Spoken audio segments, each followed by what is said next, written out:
Wednesday, Valerie Hunt, RunRx, Ask Me Anything. So this is my favorite day of the week because I get to talk to everybody, and I feel like I'm talking to you since you guys are the ones asking me the questions. And you're always welcome, of course, to ask a question. Even now, I will be able to see it and read it. So this week with all the excitement, you know, the Olympics, the track and field just started, right? Hopefully you're watching. We've had some really good races, and then the longer distance stuff is coming up. So I didn't get a lot of questions this week, but I got two really good ones. So I'm going to talk about both of those. Sorry, I have a hair. All right, the two questions I got this week were, number one, and I get this question a lot, about the height of the pole. And especially if you're watching the sprinting, it looks like they're just, you know, like their legs are just moving so fast and they're going so high up. So that was the number one question, was about how high am I supposed to pull my foot? And then the second question was a little bit similar, but basically the question was, I'm getting some shin pain in my run and I'm really thinking of pulling, so what's going on? So I think those two will work well, but like I said, if you do have a question, I will answer it. Oh, I know, right? Okay, I would love for you to demonstrate how to pull quickly. Okay, so, and you know, this is in running, the skill, right? What we see this amazing technique, amazing skill, and then you can start to think running actually is a skill, because these guys don't just show up and run. They train. So if there's training, there's skill practice, right? So timing of the pull and height of the pull are a little bit similar. But one thing that's really challenging, and you have to kind of grasp it with your mind first, is that when you're running, you simply pull enough to break contact with the ground, and that's it. The hamstring finishes the pull while you're running, while you're standing perfectly still in place, you do it. So it's a really cool thing, but there's a universal running pose that every runner goes through. Sprinters, marathoners, and everything in between. In running, there's a universal running pose, which means every single runner in the world goes through the running pose. This is the running pose. It's also referred to as the figure 4 because from the hip down, I'm making the number 4. So then I always, when someone comes into my membership, the first thing they do is they get a gait analysis. They send me a video of their running, and I send them back, here's what you're doing. And it's so nice to show someone you already recover the pose. You're actually, gravity is there. You have a moment when you're falling. You just don't know how to use it yet. So everybody goes through the pose. Everyone uses gravity, and everyone's foot pulls up from the ground. Every one of us. So we all have the elements of the gait cycle in our running. So then the difference is, one is intent, meaning I didn't even know there was a running pose. So I didn't even know I was going through it, right? That's usually the first thing I hear. Or gosh, I didn't realize I was bending over or arching my back or any of these things, right? Basically, how can my pose be better? And then when people start to see that they're missing out on the greatest part of running, which is the free fall, just simply because they didn't know, that's my favorite, just so you know. And then I show them, pull your foot. Right? So then it becomes, instead of worrying about anything else in my run, I'm only going to start focusing on what I'm supposed to be doing. And that's the best part, because there's only one action, which is the pull. Everything else is gratuitous, meaning it's given. What does that mean? So holding pose, you holding your ears, shoulders, hips in line is a hold. Like there's not a point in your running where this line shouldn't be there. Okay, now I'm just talking about running. Not talking about hiking, not talking about anything else but running. So just running. So when I'm running, this line has to hold. And that ability to hold that line is something you definitely have to train for. Because if you stand and you simply do not have the stability in the hip, to hold this line, then over time as you get tired, your line will look like this. Watch the end of a marathon when people are tired, and this is generally what I'm seeing, because they got tired. They got fatigued in their ability to hold. So the first step in running is holding pose. And it's amazing. You practice this. You don't need to do it for high length of time, 30 seconds, 45 seconds, 60 seconds. It's amazing, right? I'm just holding and I'm gaining strength, getting balance, right? I'm getting an understanding of where I'm supposed to be. So that's number one. Part two is to learn the pulling. So she just asked me, will you please show me quick pull? So while I stand still, communicating with the hamstring, I'm the one doing the work. I am the one pulling the ankle up under my hip. So I'm controlling right now so that I can feel what does pulling actually feel like. So we have to go through the whole movement of pulling. So then when I say to you, but you really only have to pull here, this is advanced, right? Because I have to first understand that, but first I have to understand this is pulling.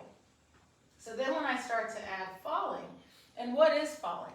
Just what it sounds like. Falling is using gravity, and falling is not an action either. Falling is something you allow. Meaning the only reason you're not falling right now is because you are in control and you are choosing not to, right? Why would I fall right now? I'm standing up. So I have to develop this relationship. What is falling? So I usually am very much a big fan of starting by first using something solid, a wall, to fall to. Because first I have to tell my mind, I really do want to fall. I know it sounds crazy, but you have to communicate. It's a mind-body communication, because if you've spent all your time not falling, and by the way, most of us have not, because we didn't know, so most people are doing this. I'm not falling, or this, I think I'm falling, but neither one is falling because I can only fall from the pose. So that's the really cool thing. This is an optimal position for my body to use gravity to accelerate. So that's what you're learning. So it goes like this. First I have to practice a really big pull, really big pull, really big pull, because it's practice, right? So I'm practicing and I'm learning. I'm developing a skill of pulling. I'm getting some activation in my hamstring, right? And I'm also feeling that my foot will be fully on the ground and then I'll pull it. So that's like step one. Step two is the foundation of running is the ball foot hop, using muscle elasticity. So again, 99% of the runners that come through the RunRx, and at this point we've hit over 1,000. So it's really exciting for me because I've been coaching running for 22 years. So I've worked with a lot of people. Now I get to work with more because of the internet, and I've been doing more clinics. Every runner I come into contact with, the majority don't even talk to me unless they're hurt. So usually they're with me and they're like, my shins, my calves, my knees, my whatever. And I'm like, okay, let that go. Because the reason you have this pain is from a mistake, an error, if you will, in your movement. So let's work on correcting your movement, and then the tissues will start to recover and heal, because then you'll be moving correctly. So moving correctly leads to correct movement. It's really that simple. But you have to think it too. It's not mindless, right? So ball foot hops are a simple way to, one, develop elasticity. Because like I said, thousands of people that I've worked with, almost none train elasticity. Almost none practice elasticity. And it's important to understand it's a difference. I'm not jumping, it's hopping. So people will go, oh, maybe I should get a jump rope. Absolutely, get a jump rope, get a box, do whatever you want. Anything you want to get better at hopping. But the reality is first start with just hops. Because what am I developing? I'm developing my ability. It's called rebounding. It's really cool. So what that means is that when my foot senses the ground, right? My foot senses the ground, which means my brain senses the ground. All of me senses the ground. What's my response? to simply unweigh my foot. I'm not trying to jump high, and I'm not trying to go forward. That's important. I'm not trying to go forward. What direction is my foot going? Up. My foot is simply pulling up from the ground. So it's a huge mind thing. Because if I just start out jump roping, I'm just trying to get better at jump roping. And then I'm trying to jump rope. Not against it, but first start with just hops to develop this ability. And use your upper body. It's called unweighting. So shrug your shoulders, lift your hips, and really feel like my arms are relaxed. Just a really nice, you can even close your eyes, and just feel. So as soon as I sense body weight on the ball of my foot, I unweigh. And then start pulling. Up, up, up, up, up, up, up. See, it feels the same. And then how do I travel? Gravity. It's really that simple. Now, it's so simple, I think, that people go, okay, I got it. And then they go take it out on a long run. Remember, when I'm learning something new, it has to be a development, a stage of development. I'm learning. It has to be exaggerated because everybody does this in the beginning. Everybody. They're like, okay, I got it. Here I go. Then you're like, oh, I'm so tired. So if my shins are hurting, it's because if I pull this high, look at how high my foot is. So think about the distance it's got to go down to the ground. It's like jumping. So then if I'm going to jump, this foot's going to come down. Ow. Okay? So it's not jumping. It's called change of support. So when you start to run and you realize I simply need to pull my foot, and that's it, and let go, then you'll start to do lower pulls. And in the beginning, it's you, again, controlling. So that you can start to feel like, oh, it's not that high of a pull. But what am I not doing when I do that? Not falling. You practice each element on its own. Does that make sense? So when I'm practicing pulling, I'm practicing pulling. See? Pulling. And then I might even do like pulls with a hop. And there's 1,000 drills if you've done any of my classes. So then when I go running, I can start putting things together. When I practice falling, I am falling. You see? Just falling. Feeling the free fall. Gravity acts here. I fall connected as a unit. One unit. Whole unit. Where's my body weight? On the ball of my foot. And then as soon as I fall, my foot unweighs. Right? Unweighs. I want body weight off of my feet. So I do a big fall so I can connect with falling. Right? And I've already practiced standing in my pose. So I do my elements separately. So then when I go run, I go, okay, here I go. I only have to pull my foot up from the ground. I'm holding pose. And I'm going to start from a little bit further back. Because if I want to go faster, and I simply fall a little bit more, your hamstring reflex is faster than you could ever contract your hamstring. So if you do a high angle of fall, so if you fall at a high angle, look how high your foot will pull. I didn't do any more work. I just changed the angle of my fall. So if I'm running, say, like a 10-minute pace, here's my 10-minute fall, and there's my 10-minute pose. See, it's just enough. Your body is so incredibly smart. It's amazing. My hamstring's like, why would I do any more effort? See? And then look how much closer my foot is to the ground, so when I run my 10-minute mile, I'm going to have much less impact. You see? It's much nicer. And then I'm like, all right, woo, feeling good today. I'm going to go for an 8-minute pace. So then you're going to have to hold the fall a little longer, and you see your foot will pull higher as well. All right, let's say you want to sprint. You're just in that kind of a day, having a good day, having a good mood. Then you've got to just let yourself, woo! And you see your foot will pull. But I didn't do any more work. Where's the work in running? Right here. In the breathing. So that's something else people say. Hey, Valerie, I tried that running, and now my heart rate's really high. I'm running faster, but I can't sustain it. you're correct, because you might be falling. Like as much fun as it is to be like, woo! How far can you really hold that?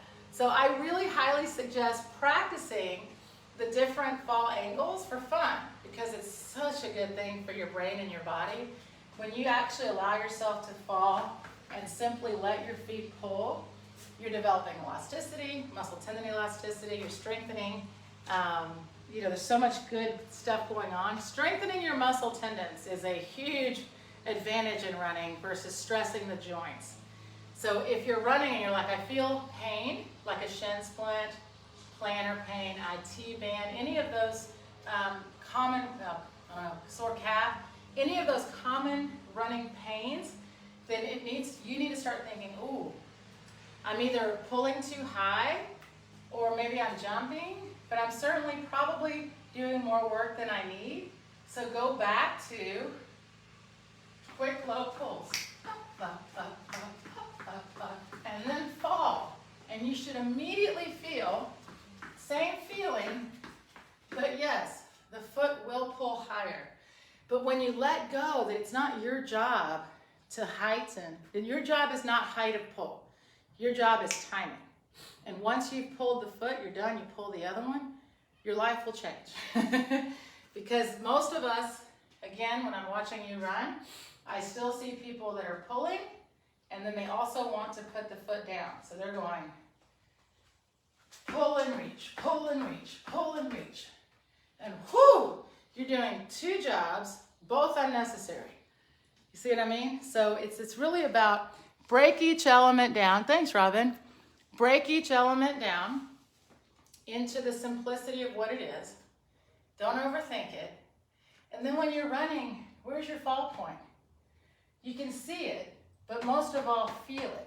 It's here from your center. So when you're practicing your fall, put your hand here and feel. It's called an involuntary muscle contraction. You don't need to go do a bunch of ab work. You need to connect with your own ability to do that. And I love strength training, it's in there for you. But to understand that most people are not limited in their running by their strength.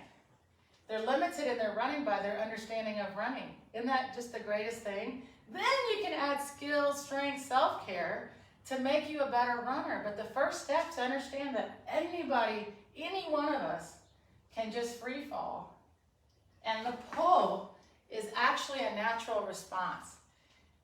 We all have that blueprint for running. Our hamstring is meant for this. So if you did nothing else today, but you went out and you're like, I'm just going to play with the fall and do nothing, then watch, you'll fall and your feet will pull.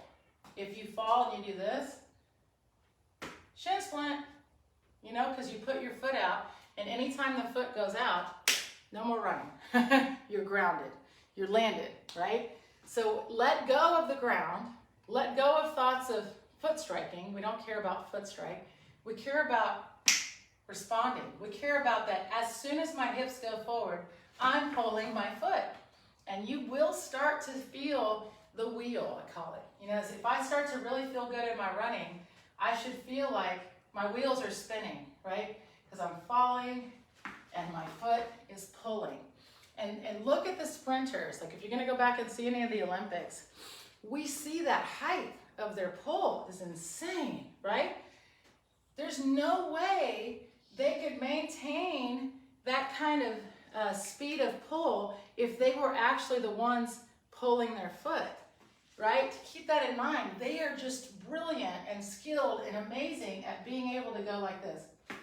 I mean, it's like their foot touches and they've pulled it.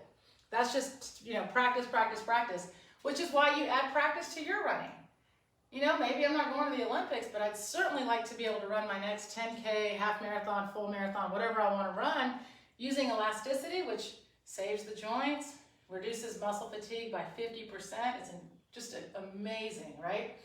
And then as you get more comfortable, you can run longer, you can run faster, because acceleration is just how much you're willing to let yourself fall. And then as you do that, what's going to happen to your cadence?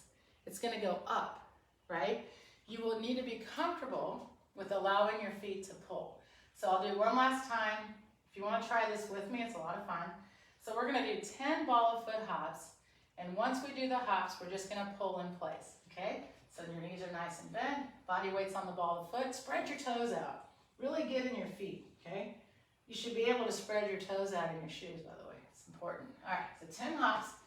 Up, 2, 3, 4. Up, 2, 3, 4. Now pull in place. Up, up, up, up, up, up, up, up, up, up, up, up.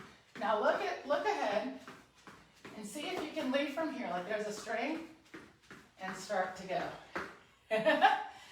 In the beginning, you're like, I have no idea if I'm falling, but it's a lifelong relationship, and it's a lifelong skill you can improve on, because it's always here. So the more that I connect with gravity and allow it to do most of the work, you can practice breathing, really. I mean, you know, if I'm winded, it's not the end of the world. I either can bring my fall back a little bit, exhale a little bit. If I need to stop for a second, go for it. But take some time in trying each element and then putting them together. We do have a free Runner X reboot on YouTube. It takes you through that. Skill, strength, self-care. Skill, strength, self-care. Because we need it all. We want to always be working on our skill. And we use the strength and the self-care to simply make our skill better. Right? And that's important. So the strength exercises are to be able to hold my shoulders over hips, strengthen my feet, my calves, right? To be able to do my hops, right? It's 1,500 steps a mile. Think about that, 1,500 steps a mile. Am I asking you to hop for 1,500 steps? No. Am I asking you to use elasticity? Yes. What happens is the hopping in place, my foot will always feel hoppy, but my body weight's forward. So you are literally pulling 2% of your body weight. So you're not jumping because your body weight is in front of you. Your feet are literally pulling to keep up. So then you have to develop a relationship with your hamstring so that you know, I know it'll finish its job. You know, I've talked to it enough, so I know this will be happening. Then you just trust that as you run, your hamstring will determine how high to pull your foot. So please don't feel like I'm the one that has to pull to pose every step. You don't. You simply have to break contact with the ground. You need to be focusing on falling forward, or sideways or backwards, but generally forward. Running barefoot. I know you had something about barefoot. Running barefoot is running barefoot. I personally love it because I have just love it because I have good, strong feet. However, please be very, very careful. It's just like it's running barefoot. You have to have strong feet is number one. It's great for skill drills. It's great to develop proprioception and strengthen your feet. It's not going to teach you how to run. Just because you take your shoes off doesn't mean you'll learn how to run. So keep that in mind. However, using barefoot, running barefoot, doing drills barefoot is fun, right? Not on a hot pavement or even track is not very nice on your feet. But if you want to play around and run on sand, run on grass, run in mud, you know, run on a comfortable pad, absolutely play around with strengthening the feet. But to recognize that simply being barefoot, you're just barefoot. So if I'm barefoot and I make errors, it might be even worse. I had a good friend, he's still running, but he was an ultra runner, like, you know, long runs. And y'all remember when those Vibram shoes came out? So he put those things on, he went and ran 15 miles, broke both feet. And he was an accomplished, still is, ultra runner. He ran miles and miles, hundreds all the time. So he's like, what is wrong? And I'm like, you've never run barefoot. You put these weird barefoot things on and then you ran 15 miles. Isn't that strange? And by the way, he was heel striking. He didn't realize it because in his old cushion shoes, it was masking his errors. And that's important to understand that the more space I have between the ground and my foot, the less I'm connected to my foot. My brain can't sense what's going on if there's too much cushion. So taking the shoes off is proprioception. You're immediately aware of what's going on the ground, which is why it's great to practice barefoot. And I love it. Y'all see me, I do it all the time. But I'm not going to go out and run a race barefoot. I'm certainly not going to go out and do distance barefoot. Keep that in mind. So I love drills barefoot. Me personally will run maybe a 5K at the most barefoot. But the main part is to understand is that the shoe itself is to protect your foot from the ground. So I can run when it's hot outside or cold outside, or maybe there's rocks, right? That's what the shoe is about. But I don't want so much shoe that I'm like, my brain and my body have no idea what's going on underneath me. So find a shoe that's flexible, comfortable, and most of all, that when you do your practice, you can feel comfortable, relaxed, and pulling, right? These are the shoes I wear, by the way, very minimal.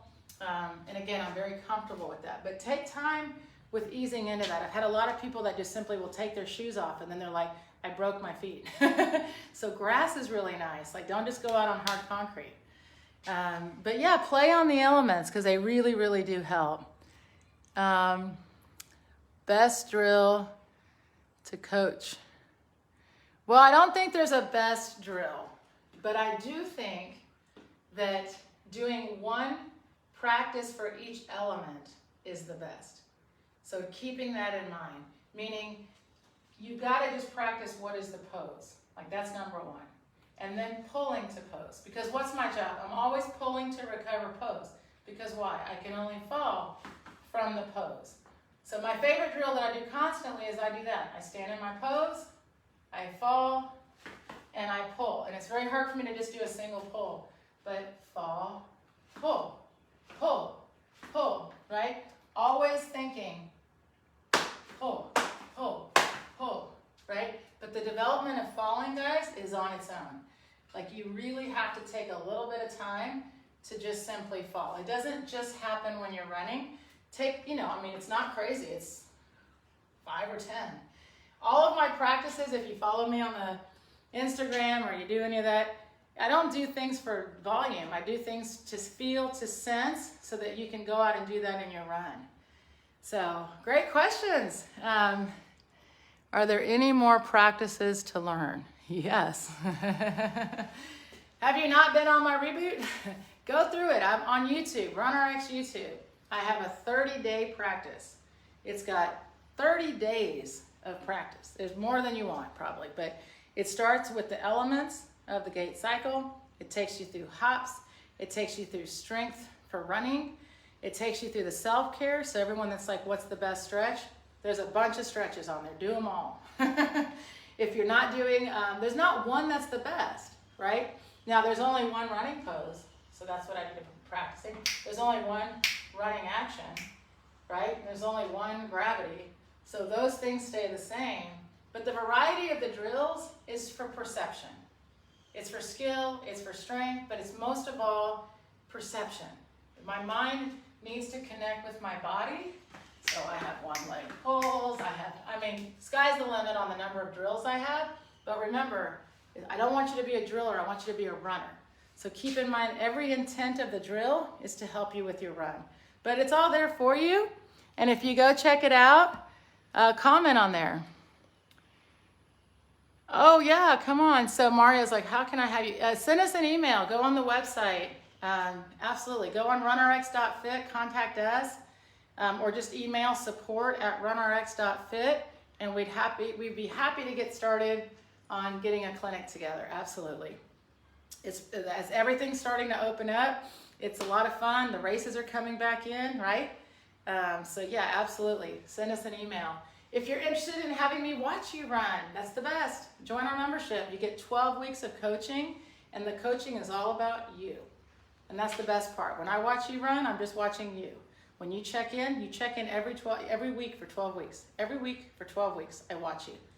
And you can talk to me, you can ask me questions, and it's all about your running.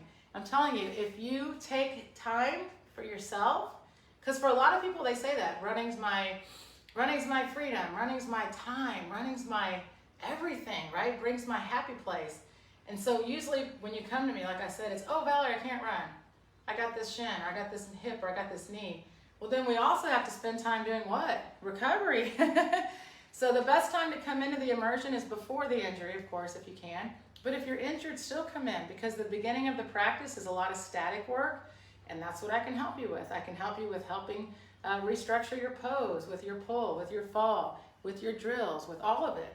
And if you've never had coaching before, it's a very different experience than just following a training plan, right? Most of us are like, oh, I got to run 3 miles today. But no one tells us how. And then where do you get your feedback? Who's watching you, right? Who's listening to how you feel? That's what's so different with me with running, right? I mean, I'm very happy to know how many miles you ran. That's great. How fast you ran, all of that. But most importantly is how were you running? Because once we can help you correct the how, then you'll see. You probably had way more speed than you thought you had. You could probably go a lot further than you thought you could. You just didn't have the intent or the correct movement yet. So I'd love to see you in that. But otherwise, we also have a quiz if you are having a little pain or some kind of challenge. You know, your hip keeps acting up or your calf.